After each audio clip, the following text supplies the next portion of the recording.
What the heck is going on here? Them dogs is about to mutilate that cat. Oh wow.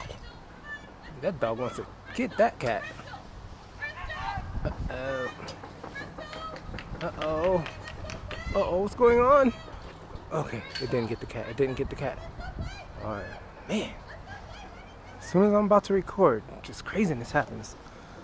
Doesn't matter what day it is. Alright guys, I'm super neutral. This is JCM Fix here with another edition of the Daihatsu Hijet. Yes, I love my Japanese mini truck, but I can tell you, I'm still not getting that good of a gas mileage. Why?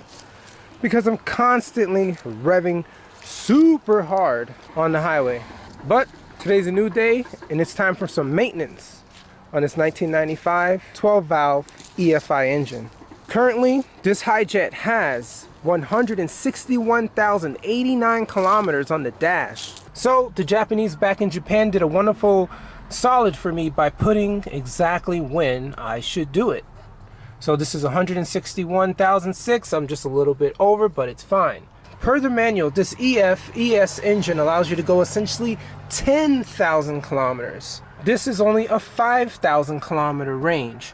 But because the car is old, I'll essentially follow it. But why, you ask? Why should I follow something that pretty much cuts your travel down to half, to where you need to do another oil change halfway down the line? Well, the reason why is that I'm constantly, with these tires right here, these are the 155/80/12 tires, I am constantly driving about 95 to 100 kilometers per hour. So with the original 12-inch rim and these upgraded tires, I'm going essentially around 54 miles per hour all day, every day on the highway so I can get to work. So I don't consider that normal use. Normal use calls for 10,000 kilometer change. If this truck was a turbo, it would call for 5,000 kilometer change. Well, this is not a turbo, but I drive it essentially as if it has a turbo.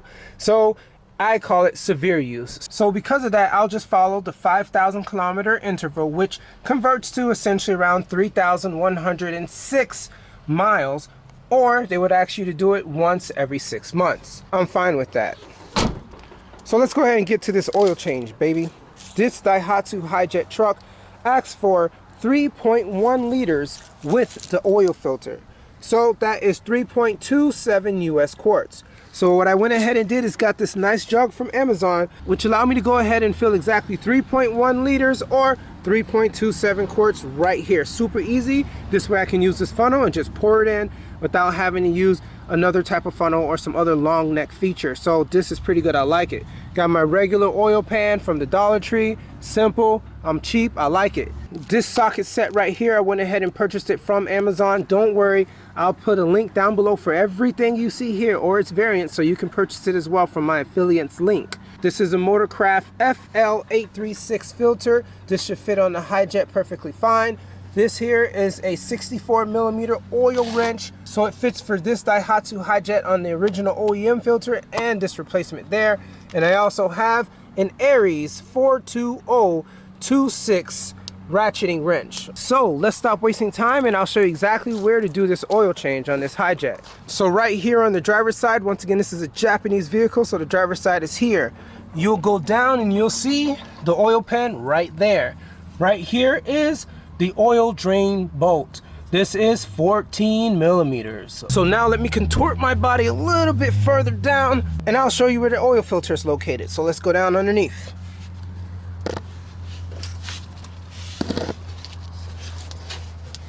So right here is the oil filter right there. Super easy to get to. As you can see, I have enough clearance. I do not need to jack up the vehicle at all. So once again, oil filter right there. Ugh. Engine oil drain bolt right there. Let's get to it. But before I do anything, I need to go ahead and lift up the seat because I need to open the oil cap in order for it to breathe better so that the oil can flow down easier. Keep in mind, you definitely want to run the engine before you get to this service because you want the oil to be warm and you want it to flow down super easy. So first thing we're going to do is just lift this tab up here. We have a latch down here. Unlatch that. Okay, so from here we're just going to go ahead and lift this lever up right here. Boom. All right, so as you can see now, this comes forward.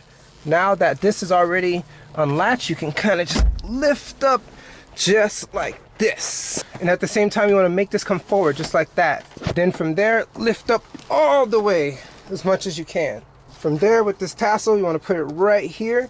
This way it won't fall down on your neck. Be safe out there, guys. Voila. Now it's safe and secure. Now we can go ahead and remove the engine oil cap. Super easy. So don't set it aside just yet. You can just go ahead and replace it just like that, but not on all the way, because you don't want any debris to fall in there. So now let's go underneath the car and change this oil. All right, this is nice. Look at that. Super strong. Just get down there just like that. Don't forget, lefty loosey, righty tighty. That was easy. It was barely on. What the heck?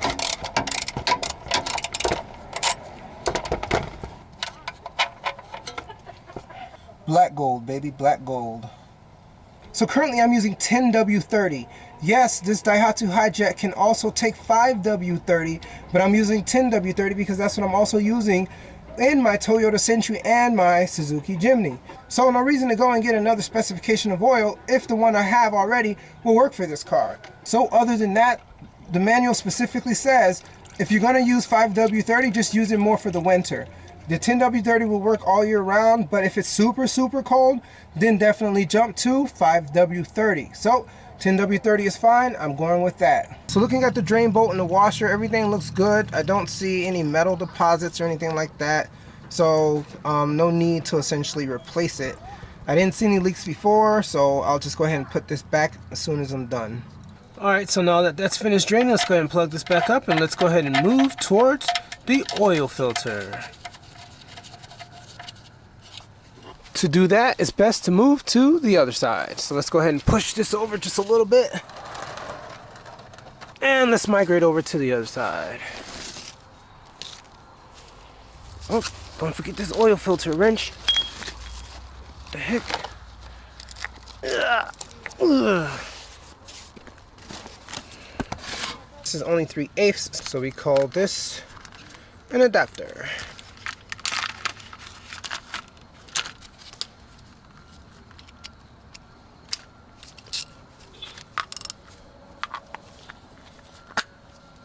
Good thing about this is that this doesn't protrude all the way through here. Sometimes when it protrudes, it doesn't allow it to sit flush and it won't allow it to like essentially come off easily. So it doesn't protrude into the actual hole where the filter should be sitting. Let's do it.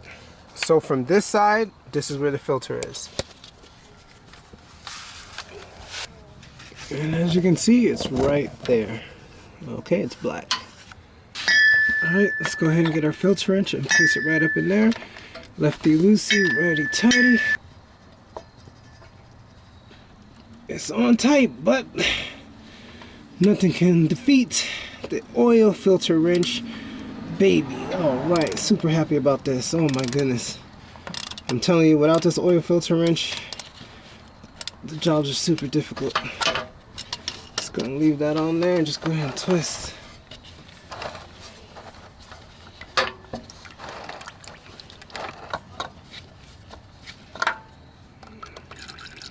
Oh, this filter is super tiny. Look at that.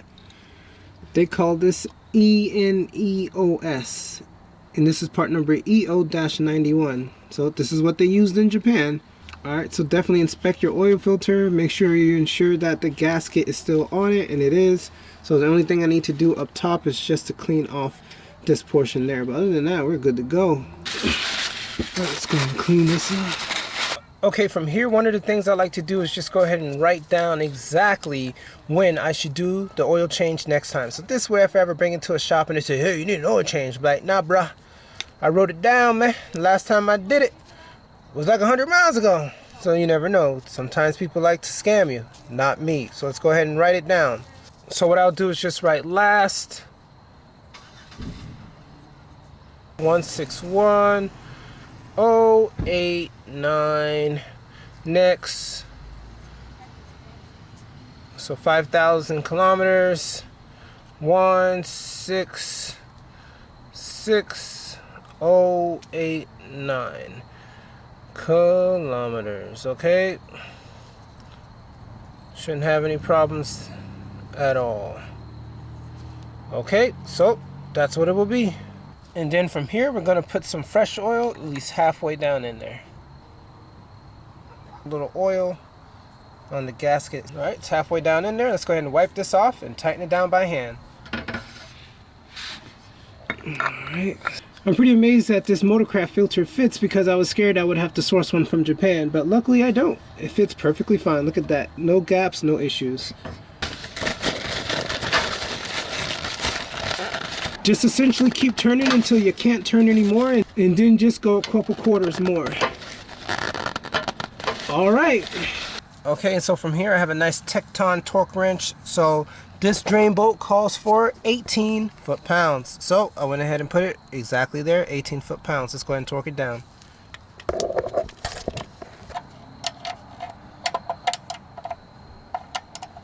So just keep going until you hear the click. Alright, that's it. That's the click that it makes when it comes to torquing it. So we're done.